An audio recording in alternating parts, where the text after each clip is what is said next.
Ya, teman-teman, ini adalah Monday View episode keempat.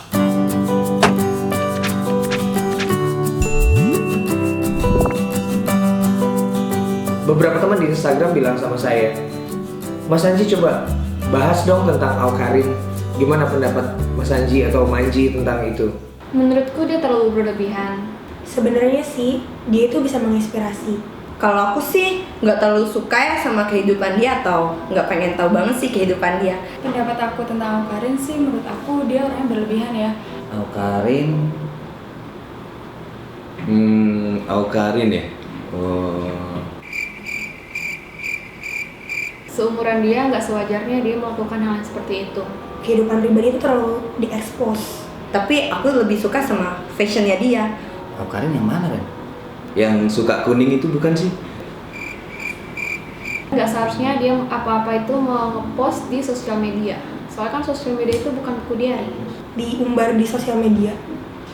Itu enggak. Seksi sih. Nggak pantas gitu, umurnya dia masih 18 tahun, udah nge-share hal pribadi dia ke sosmed kayak gitu. Jadi menurut kamu kalau udah lebih dari 18 tahun boleh nge-share hal-hal pribadi di sosial media? Enggak juga sih. Kalau menurut aku lebih baik buat pribadi dia aja, buat tahu tentang, maksudnya simpan buat dia sama pacarnya aja, nggak perlu di sosmed gitu. Sosmed kan umum, banyak yang ngeliat, anak kecil juga sekarang bisa ngeliat. Ngomong-ngomong, siapa yang kita lagi omongin? Oh iya, yang nangis-nangis itu ya? Yang akunnya Yelo itu ya? Tapi menurut aku Gaga ganteng sih. Tapi gue mau sih jadi gantiin Gaga. Ngebahas apaan? Gak ada pertanyaan.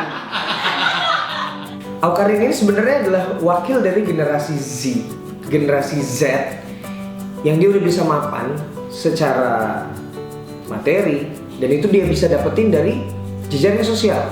Dia bisa menginspirasi.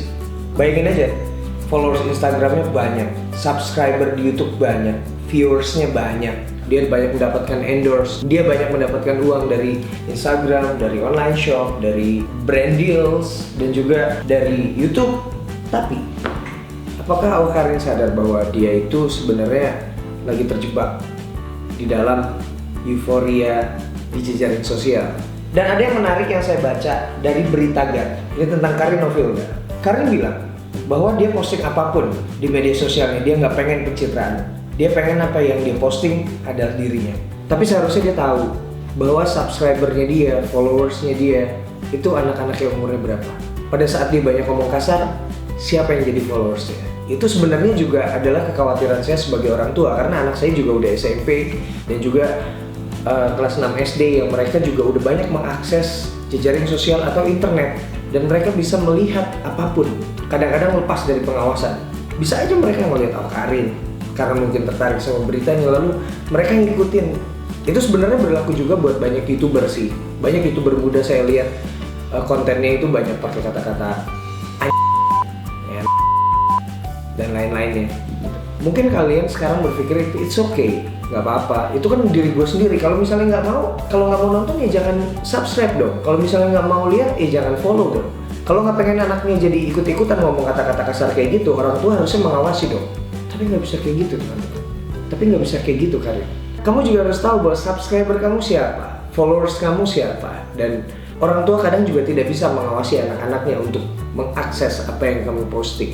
Dan lagi, ada satu hal juga yang menarik, bahwa apa yang kita posting di media sosial, di jejaring sosial, dimanapun, di Twitter, di Instagram, di YouTube, itu bisa menjadi sumber berita, terutama buat para artis. Misalnya yang terjadi sama tweet saya kemarin tentang Mendikbud.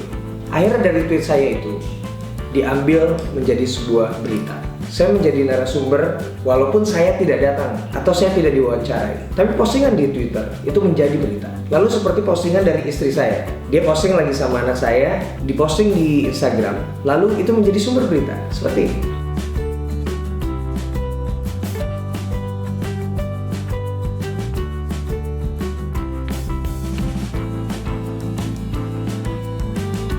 Atau YouTube. Dari YouTube saya yang ada di sini, itu bisa menjadi footage dari banyaknya tayangan-tayangan infotainment, atau juga bahkan acara-acara di televisi, atau bahkan di channel YouTube lain. Jadi poinnya adalah, bukan pencitraan kalau kita tidak posting semua hal yang terjadi dalam hidup kita. Emangnya kamu akan posting kalau kamu lagi melakukan hal-hal yang gawat banget? Emangnya kamu akan posting ketika kamu misalnya kamu lagi mabok terusnya kamu muntah? Emangnya kamu posting ketika kamu lagi berantem sama ibu kamu? Jadi sebenarnya kesimpulannya adalah sebenarnya Awkarin, sebenarnya Karin Filda itu bisa menjadi sosok yang menginspirasi banyak orang. Banyak menginspirasi anak-anak muda karena dia edgy, dia keren secara fashion, dia stylish, dan dia mendapatkan banyak uang dari situ. Dia bisa menginspirasi itu. Dia punya banyak subscriber, dia punya banyak followers, dan udah pasti followers atau subscribersnya itu adalah anak-anak muda yang pengen jadi seperti dia atau pengen menyontoh dia. Ya selain juga para haters.